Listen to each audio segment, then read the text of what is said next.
Nireveal na nga ng Pilita Jaya Basketball Club ang bagong tahanan ni Justin Brownlee matapos ang contract signing nito sa Indonesia. Sa social media account ni JB ay pinost nito ang kanyang pagdating sa Media Day ng kanyang bagong kupunan.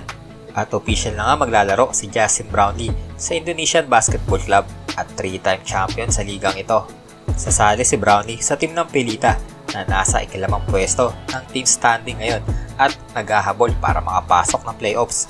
Dito ay makakasama niya ang mga dati na ring import ng PBA na si KJ McDaniels ng TNT at Thomas Robinson ng NLEX Road Warriors na minsan nang pinagbantaan ni team manager Pito Harencio na babarilin niya daw ito.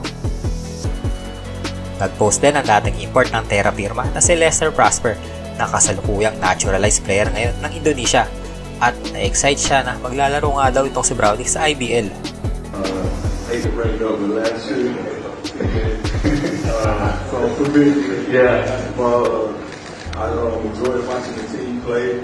Really good players, and like you were saying, everybody was very welcoming and easy to get along. So I'm just excited for the opportunity to be here. I heard the fans and the people really love basketball, so we're just ready to enjoy the ride.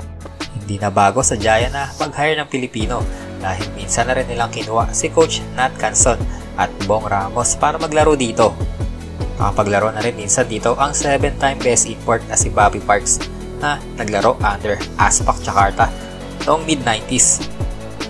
Sinabi rin ni Brownlee na kaya niya tinanggap ang offer dito para hindi siya kalawangin pagdating ng FIBA Olympic Qualifying Tournament na gaganapin sa July.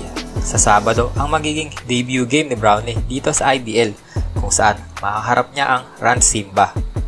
So tingin nyo guys, makikita ba natin ang Magic Brownlee sa ligang ito na kaya magbigay ng kampyonato? Comment lang sa baba kung magagawa nga ni Brownlee ang ginawa niya sa PBA.